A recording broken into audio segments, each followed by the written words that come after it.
Olá, queridos alunos, eu sou o professor Giancarlo, é um prazer imenso estar aqui com vocês para falar de um assunto que particularmente me atrai muito e eu considero, puxando a sardinha para o meu lado, né, porque eu sou da área de estratégia, uma das disciplinas mais importantes de um curso de gestão.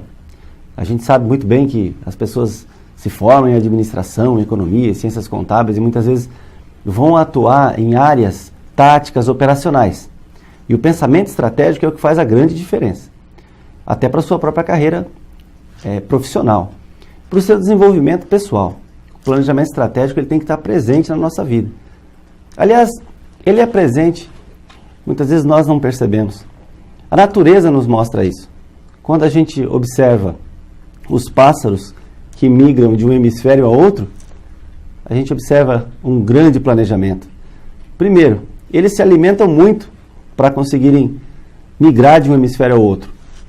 E, para isso, eles acumulam uma certa caloria e engordam um pouquinho. E o seu trajeto também estrategicamente é organizado. Eles voam em formação V, de forma que o pássaro que segue à frente, ele tem uma resistência maior do ar. Mas com o bater das suas asas, ele vai quebrando a resistência do ar e os demais pássaros aproveitam esse vácuo e cria-se, então, uma longevidade maior para todo o grupo, para toda a equipe. Vejam que o planejamento estratégico é inerente ao ser humano, é inerente à nossa natureza, né? Por isso é muito importante, extremamente importante. Muito bem, eu sou graduado em administração e também em ciências contábeis. Tenho uma especialização em ciência da computação, mestrado na área de engenharia de produção, com um enfoque na área de qualidade e produtividade, e um doutorado na área de engenharia de produção também, com enfoque em estratégia e organizações. Já faz algum tempo que a gente vem estudando a área de estratégia. Eu tenho um livro também que está para ser lançado agora em setembro, que é um livro sobre gestão estratégica balanceada, que eu cito também no material que vocês vão receber. Então, para mim foi muito tranquilo e foi um prazer imenso escrever esse material para vocês. Eu espero que vocês consigam entender, interpretar, e espero que eu tenha conseguido levar até vocês um pouquinho do conhecimento sobre o planejamento estratégico, já que é uma área vasta, que precisa de bastante estudo, mas eu creio que será num nível satisfatório.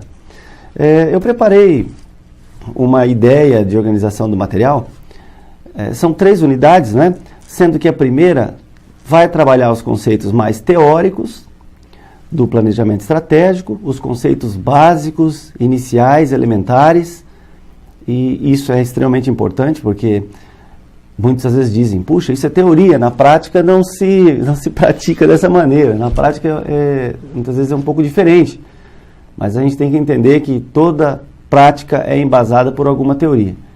Por isso é interessante que a gente conheça a teoria sobre planejamento estratégico, o seu conceito, a sua organização, o seu passo a passo, as suas etapas, o seu processo evolutivo, as suas adaptações ao longo da história, ao longo das mudanças no mundo, na economia, na arena de negócios.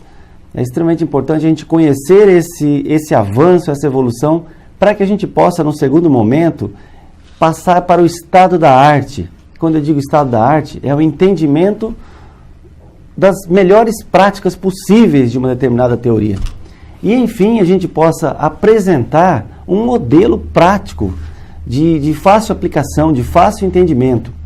É dessa maneira que nós organizamos o material. Então, a unidade 1 consiste nos conceitos iniciais de planejamento estratégico. A unidade 2, a gente vai tratar do planejamento estratégico versus a gestão estratégica e entender por que houve uma mudança de terminologia. E a terceira unidade vai trabalhar a estratégia na prática, onde poderemos perceber que esse processo ele é simples. O processo de planejamento estratégico é simples, só que ele depende de muita disciplina, de muito comprometimento, de muita persistência, tanto da equipe de colaboradores quanto da alta direção da organização. Quando isso acontece, os benefícios vêm com toda certeza. E um primeiro pensamento, quando a gente vai trabalhar a teoria do planejamento estratégico, é conhecido como dilema do elefante. Eu digo dilema do elefante, porque ele surge de uma poesia criada por um um poeta norte-americano de 1836 que fala sobre a visita de 6 cegos à Índia, porque eles gostariam de conhecer um elefante. Quando chegaram até a Índia e se depararam com o elefante, se organizaram em uma fila e cada um dos cegos foi até o elefante e teve uma experiência com esse elefante. O primeiro cego, ele segurou a tromba do elefante. Alisou a tromba do elefante, a tromba se mexeu e rapidamente ele teve uma percepção. Puxa, isso é um elefante? Claro, o meu tato está me dizendo exatamente o que é esse elefante. O elefante é muito similar a uma cobra. E saiu do recinto. O próximo cego, ele abraçou a pata do elefante. Puxa, a percepção dele nesse momento foi, é claro, o elefante é como uma árvore, é estático, nem se mexe. Claro, o elefante é uma árvore. E foi até o próximo recinto. Veio então o próximo cego. O próximo cego segurou a orelha do elefante, a orelha balançou, abanou, fez um ventinho no rosto dele. Ele disse, nossa, como o elefante é tão diferente do que eu já tinha ouvido falar, o elefante parece um leque que está fazendo vento, né? O outro cego segurou a cauda do elefante, a cauda se mexeu e ele percebeu que o elefante seria similar a uma corda. Puxa, quanta falta de conhecimento sobre o que é um elefante, né? Um outro cego segurou o dente do elefante e teve a percepção de que o elefante era similar a uma lança, era similar a um dente, a uma faca, pontiagudo. Muito bem. Posterior a essas experiências, os cegos se reuniram então e foram discutir o que era o elefante. Apesar de cada um deles ter uma experiência sobre as partes do elefante e acreditarem que estavam completamente corretos e defenderem o seu ponto de vista cegamente, eles não tinham ideia do que era o todo. Eles não tinham ideia do que era o elefante como um todo. Eis o grande problema. No estudo da estratégia organizacional, no estudo do planejamento estratégico, nós não podemos entender certas partes do planejamento como sendo algo certo, determinado, determinístico. O planejamento estratégico tem muitas vertentes, tem muitas teorias, tem muitas visões. Muitos gurus tiveram contribuições excelentes sobre o planejamento estratégico. Então é interessante que a gente conheça, é claro, as visões desses gurus, desses conhecedores, desses estudiosos sobre planejamento estratégico. Mas a gente tem que ter uma visão do todo também do planejamento estratégico. Essa é a questão que a gente vai trabalhar na primeira unidade, onde começamos a entender os conceitos do todo, os conceitos de diretrizes, de orientação estratégica. O que são as diretrizes estratégicas? São aquelas que determinam os caminhos futuros da organização. Onde queremos chegar nesse futuro? Missão, a razão de existir, quem somos, por que existimos, qual é a nossa razão de estar nesse mercado e competir nesse mercado. Depois, posteriormente, precisamos entender qual é a situação futura desejada, qual é a nossa visão, onde queremos chegar. Esse aspecto é conhecido como diretriz. E é claro, tanto a missão, que é a nossa razão de existir, quanto a visão, que é o nosso ponto futuro, a nossa meta global, são balizadas pela cultura da organização, pelos valores da organização, pelo que acreditamos, pelo que respeitamos, as questões que limitam o nosso avanço estratégico. É fácil visualizar isso. Imagine uma organização do segmento religioso. Puxa, é estranho se essa organização partir para uma publicidade agressiva, mentirosa, muitas vezes como acontece com alguns tipos de organizações. Então, os valores, eles limitam muitas vezes a atuação estratégica da organização. Então, o nosso primeiro entendimento sobre o nosso elefante estratégico, o rompimento do nosso dilema começa aí. Temos que entender o que é a missão, a visão e os valores da organização. E o nosso material, o nosso livro, ele trata isso muito bem. De forma inédita, a gente apresenta nesse material uma maneira de entender a missão da organização. trabalhando com um modelo que foi desenvolvido após a Segunda Guerra Mundial, durante o movimento da qualidade. Esse modelo é conhecido como o Plano de Ação 5Ws e 2Hs. Eu gosto muito de trabalhar esse modelo, e nós iremos trabalhar praticamente em todo o nosso material, principalmente na unidade 3, mas para a construção da missão também. E o que é esse modelo 5Ws e 2Hs? É um acrônimo isso, a junção de números e letras.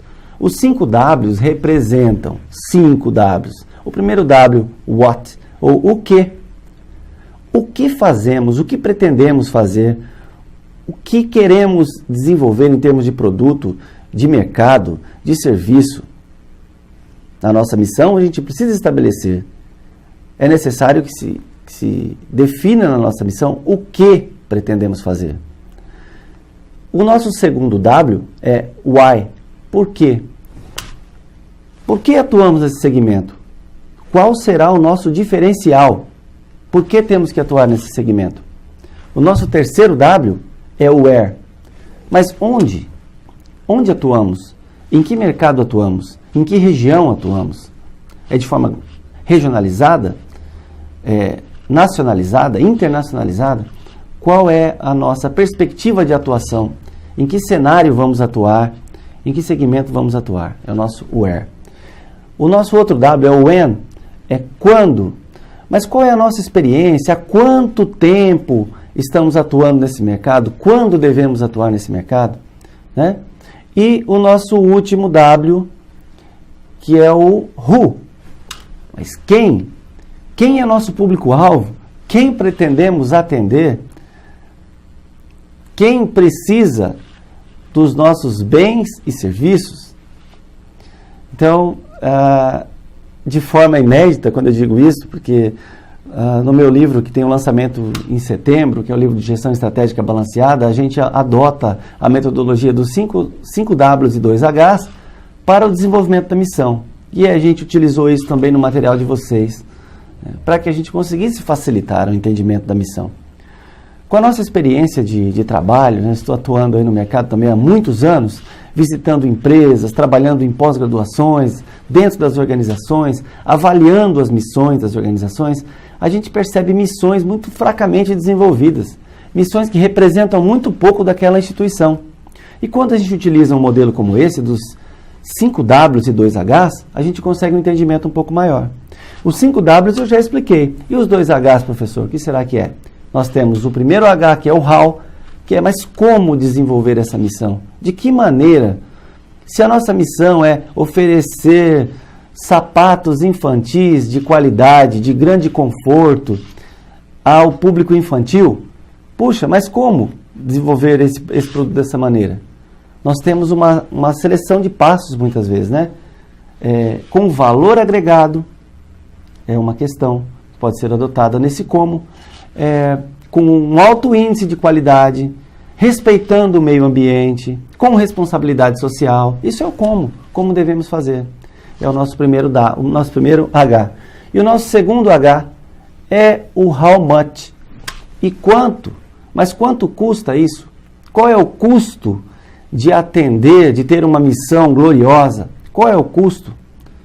Muitas vezes esse custo é expresso economicamente. Quando dizemos com o valor agregado, com a sustentabilidade financeira, com a preocupação com os stakeholders, com a sustentabilidade econômica ou financeira, com todos os envolvidos, isso é muito importante. Então, a nossa missão deverá ser desenvolvida levando em consideração o nosso what, why, where, when, who, how e how much.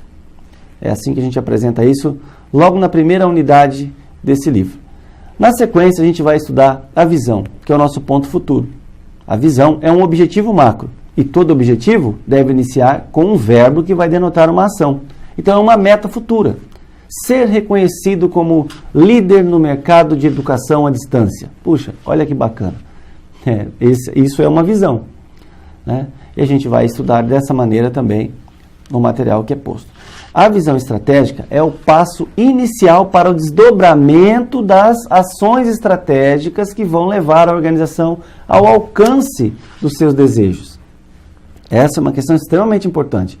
Sem uma definição de visão, não é possível definir objetivos menores para as demais estratégias, por exemplo, a estratégia financeira, a estratégia de mercado ou de marketing, a estratégia de operações ou de produção, a estratégia de pessoas ou de recursos humanos, e assim sucessivamente. A visão é a base para o desdobramento de objetivos menores, esses objetivos menores que deverão ser associados a metas, essas metas que deverão ser associadas às ações e muito trabalho, e essas ações que serão determinadas pelas pessoas que estão na base da organização e deverão trabalhar então em prol, com toda a sinergia para o alcance da visão.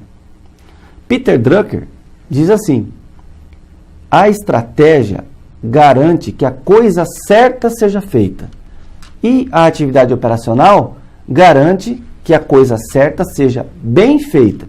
Nós temos que tomar o cuidado de não fazer bem feito a coisa errada, porque isso pode acontecer. Tem empresas que atuam em segmentos errados e fazem muito bem feito. Veja, do que adianta eu construir, por exemplo, fitas cassete ou filmes de máquina fotográfica ou, quem sabe, disquetes e fazer isso com um custo de produção baixíssimo, com uma alta produtividade, com pouquíssimos erros, com um pessoal altamente motivado. De que vai adiantar? Será que eu tenho mercado hoje para esse tipo de produto que já foram descontinuados? Provavelmente não. Né? Existe uma atividade que eu gosto muito de trabalhar em sala de aula, que eu chamo de dinâmica da viagem. Essa dinâmica da viagem ocorre da seguinte maneira: eu peço para que os alunos se reúnam em grupos e apresentem para mim os custos de uma viagem, ou seja, os gastos de tempo e dinheiro para a realização de uma viagem. E peço para que iniciem a atividade que eu irei passar em todas as equipes, e as equipes poderão então tirar as dúvidas comigo referente aos gastos que terão e tudo mais sobre essa viagem. O que acontece na maioria das equipes é que eles mesmos definem o destino da viagem, quem vai viajar, quanto tempo vai ficar fora e tudo mais. Muitas equipes fazem isso muito bem. Eles detalham os gastos com hotel, os gastos com transporte, os gastos com alimentação, os gastos de trajeto até o aeroporto, a viagem, etc. Se é viagem de carro, se é viagem de avião. Eles fazem um detalhamento operacional perfeito. Mas muitos fazem, muito bem feito, a coisa errada. Porque o que era certo era, primeiro, identificar qual a razão da viagem, qual é o destino da viagem, e a fonte de informação é o professor. E muitos deles não questionam, não perguntam ao professor qual é o destino da viagem, quem é o viajante, quanto tempo pretende ficar, qual o objetivo efetivo da viagem, etc. Então isso muito acontece. É por isso que temos que ter o desenvolvimento muito claro da nossa visão. Os valores, da mesma maneira, os valores embasam e limitam o desenvolvimento das atividades para o alcance da visão. Os valores são o respeito, a ética, a responsabilidade social, a responsabilidade ambiental e todos os aspectos que permeiam a cultura da empresa, muitas vezes. Muitas vezes são aspectos regionais, de um povo que tem uma certa característica, tem valores específicos. Isso é extremamente importante. Bem, nessa nossa primeira etapa, então, a gente trata muito bem das diretrizes estratégicas e a gente também fala do processo evolutivo do planejamento estratégico. A gente passa a visualizar o planejamento estratégico como uma ferramenta que se desenvolveu a partir da Segunda Guerra Mundial, quando as empresas começaram a perceber que elas precisavam definir de antemão o que elas precisavam produzir, quanto elas precisavam produzir, como elas deveriam produzir, quanto iria custar essa produção, quais os benefícios esperados e tudo mais. Isso são fatores estratégicos. Isso é o pensamento estratégico. Quando as empresas começaram a transformar esse pensamento estratégico em planos Então surgiu o que diz realmente e o que significa a palavra planejamento. Planejamento, fazer planos. É claro que a palavra planejamento engloba algumas outras palavrinhas mágicas, né? Uma delas é a previsão. O planejamento estratégico tem um pouquinho de previsão. E o que é essa previsão? Uma bola de cristal? Não, provavelmente não, né? Porque nós administradores não precisamos de bola de cristal. Nós precisamos de recursos matemáticos e estatísticos, com a probabilidade, com a criação de cenários, com a teoria dos jogos, com a teoria das relações, com as possibilidades estratégicas. Então, o planejamento surgiu com essa necessidade também de tentar prever o futuro, é claro, dentro de moldes probabilísticos, não dentro de uma visão completamente intuitiva. Mas não que a intuição também seja deixada de lado, porque o estrategista também é visionário, ele também enxerga o que outros não conseguem ver. E um outro detalhe importante, o planejamento ele também tem um pouquinho de projeção. E a projeção é uma análise futura, com base no que aconteceu no passado. Então eu projeto o meu futuro com base nas ações do meu passado.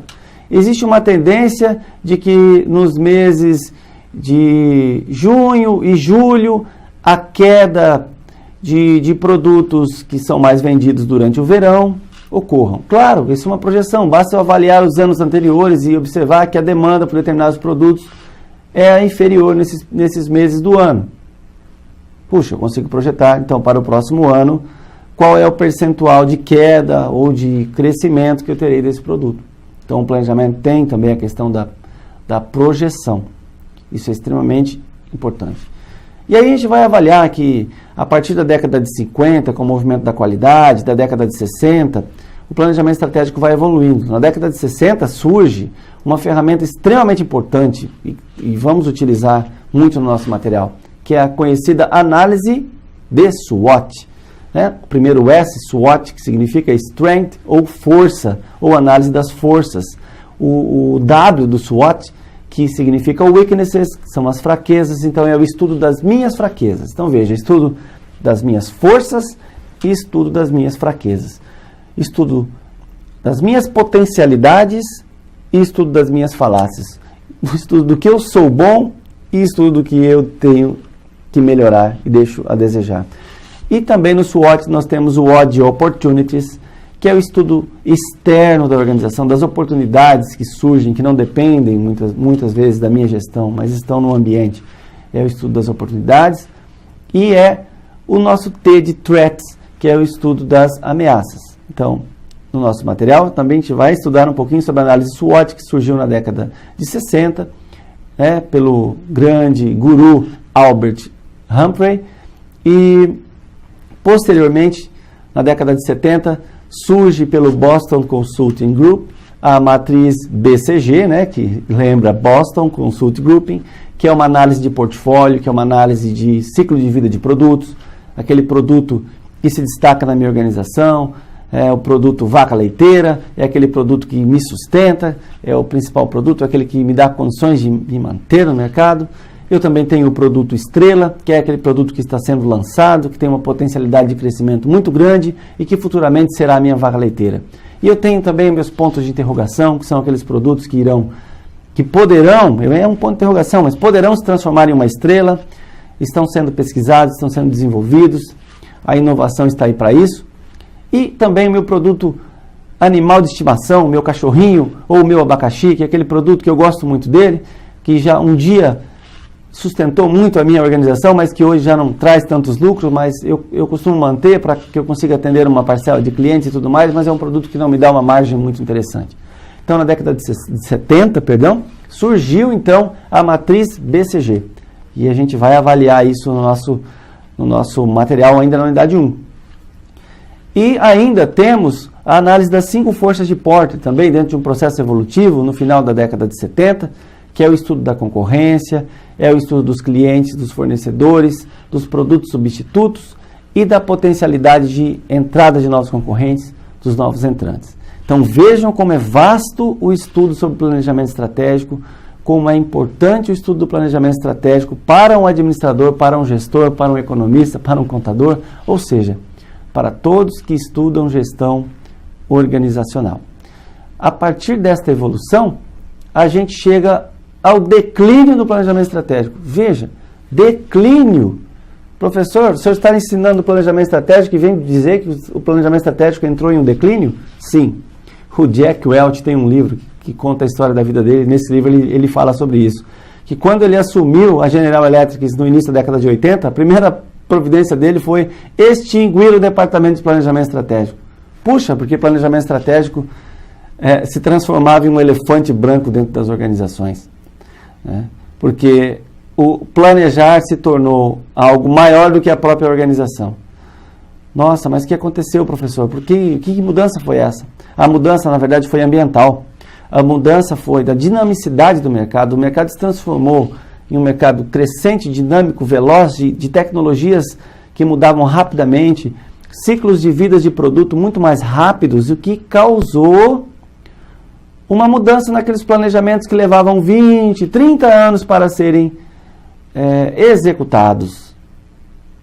O termo foi substituído. Planejamento estratégico passou a ser chamado de administração estratégica. Pois administrar é além de planejar. Puxa, administrar é organizar, dirigir e controlar. Então, além de planejar, eu vou reunir todos os recursos que são necessários, eu vou coordenar o processo e vou fazer um controle do processo.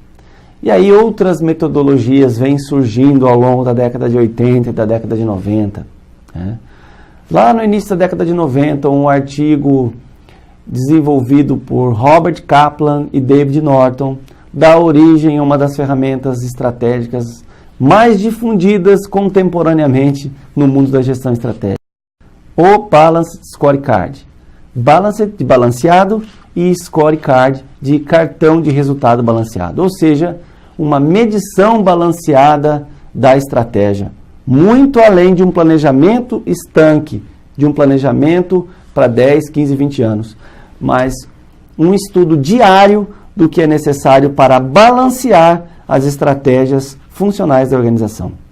A nossa unidade 2 trabalha muito bem essa gestão estratégica versus o planejamento estratégico, trabalha as estratégias funcionais, que são a estratégia financeira, a estratégia de manutenção e sustentabilidade financeira, de captação de recursos, de aumento de receita, de redução de gastos, políticas de financiamento, políticas de investimento, de capital de giro, de prazos e tudo mais.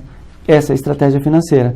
Também estudaremos na unidade 2 a estratégia que sustenta a estratégia financeira, que é a estratégia de mercado.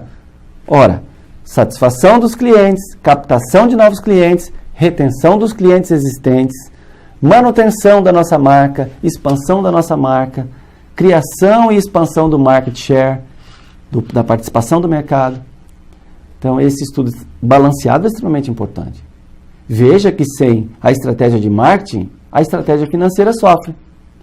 Puxa, mas como manter clientes satisfeitos, captar novos clientes, reter os clientes existentes? Eu preciso de uma estratégia de produção muito boa, de uma estratégia operacional. Eu tenho que ter qualidade do meu produto, tenho que ter produtividade. Eu não posso desperdiçar material, não posso desperdiçar matéria-prima, eu tenho que ter um custo baixo. Eu também preciso de flexibilidade, porque o mercado muda muito e eu tenho que ter a capacidade de ajustar as minhas máquinas e de ter projetos de produção que atendam o que o mercado exatamente precisa. Então eu preciso de rapidez, eu preciso de custo, eu preciso de qualidade, eu preciso de produtividade, eu preciso de flexibilidade. Eu preciso de confiabilidade, eu tenho que entregar os pedidos no prazo, eu tenho que ter essa confiança. O meu processo logístico tem que ser impecável, eu não posso perder durante o meu processo logístico, e assim sucessivamente. Então, eu tenho estratégias também de operações. Mas, puxa, professor, quanta coisa! Claro, o planejamento estratégico, como eu disse no início desse nosso pensamento, é uma das áreas mais importantes, porque ela trabalha o elefante como um todo. Vejam que não são partes únicas do elefante. Nós precisamos entender todas as partes do elefante. Ter essa visão como um todo. Falta alguma coisa? Com certeza. Como que vamos produzir com qualidade, produtividade, flexibilidade, etc., se o nosso pessoal não está motivado, se ele não tem conhecimento, se ele não está satisfeito com o ambiente, se ele não está retido, Se eu não tenho know-how, como isso é possível? Então eu preciso investir nas pessoas, eu preciso investir no conhecimento, eu preciso investir em motivação. Né? Eu tenho uma série de outros fatores que trabalham essa relação de causa e efeito entre as estratégias. Porque é isso. Pessoas satisfeitas, motivadas e com conhecimento vão produzir muito bem, com qualidade, flexibilidade e produtividade, baixo custo. E uma produção com baixo custo, com qualidade e produtividade, vai produzir um mercado satisfeito. A minha captação e retenção de clientes será muito melhor. E é óbvio que se eu tiver clientes satisfeitos, se eu estiver captando novos clientes, as minhas vendas vão se expandir e a minha receita financeira vai aumentar e a gestão financeira vai ocorrer de uma maneira muito mais tranquila, porque administrar com dinheiro é uma coisa muito boa, mas administrar sem ele é uma coisa péssima. Então isso a gente analisa na unidade 2, pessoal.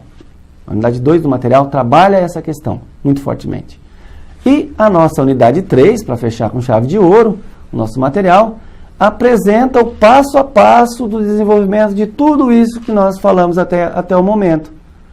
Puxa, professor, você falou de análise SWOT, você falou de missão, você falou de visão de valores, você falou de matriz BCG, você falou de análise das forças de Porter, você falou de estratégia financeira, de marketing, produção, tudo isso, sim.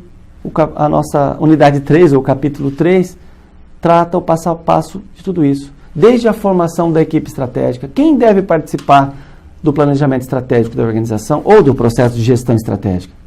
Quem são os participantes? Como isso deve ocorrer? Qual é o primeiro passo? Orientação estratégica. Puxa, existe um mapa de criação dessa orientação estratégica? Existe um conjunto de formulários. E os formulários estão até enumerados aí no livro de vocês. Tem lá o formulário número 1, definição da equipe estratégica. O formulário número 2, um exemplo, definição das orientações estratégicas, a missão, depois a visão, depois os valores. E aí o próximo formulário trabalha o diagnóstico estratégico. Diagnóstico de SWOT, de forças, diagnóstico de fraquezas, diagnóstico de oportunidades, diagnóstico de ameaças. E o próximo formulário, diagnóstico da concorrência, diagnóstico dos clientes, diagnóstico dos fornecedores, diagnóstico dos produtos substitutos, diagnóstico dos potenciais entrantes. Vejam quanta coisa bacana. Formulários definidos passo a passo de como fazer isso. E aí vem o direcionamento estratégico, estabelecimento de objetivos estratégicos, estabelecimento de metas estratégicas, estabelecimento de pontos de controle, de medição de desempenho, de painéis de desempenho, criação de indicadores de desempenho e associação a gráficos e acompanhamento desses gráficos pelo sistema de desempenho, que é apresentado, então, nessa unidade 3. Pessoal, eu creio que o desenrolar da disciplina vai ser bastante interessante para vocês. O material é conciso, a gente fez questão de agrupar em poucas páginas aquilo que realmente é necessário para que você termine a disciplina com um conhecimento satisfatório do que é o planejamento estratégico, de quando ele surgiu, por todas as adaptações que ele passou e por onde ele chegou até o momento, e de que forma implantar e aplicar este planejamento estratégico.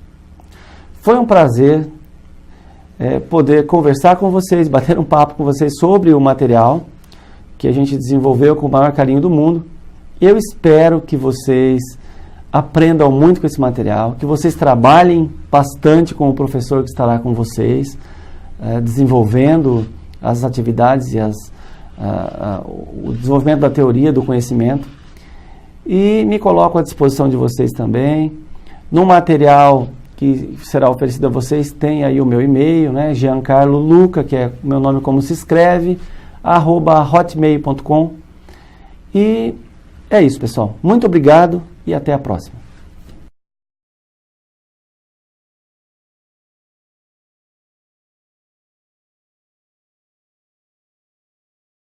O comando ordenou a missão, mas o tempo piorou.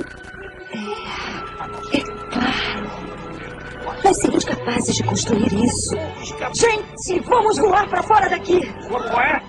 Fowler nos deu a solução. Vamos fazer em caça. Mac, você cuida da engenharia.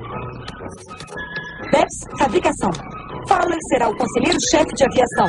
Butch, Opus. Não podemos parar agora. Vamos, todos vocês se esforcem, deem o máximo. Vão! Jack, precisamos dos cálculos. Rápido. Abre, isso tem que ser muito seguro. Tá legal. Atento aí, Fowler. Deixa comigo. Bang, ajuda ele. Vamos. Muito bem, Bebs, mantenha o ritmo. Não tem problema, gracinha. Esta é a hora, colegas. Vamos fugir. O quê? Agora! Mas, Ginger, ele não está pronto. Nós temos que... Ouçam! É melhor tentar ser livre do que morrer sem tentar. Não, Sheriff Jones, são as únicas escolhas. Vamos em frente! Agora!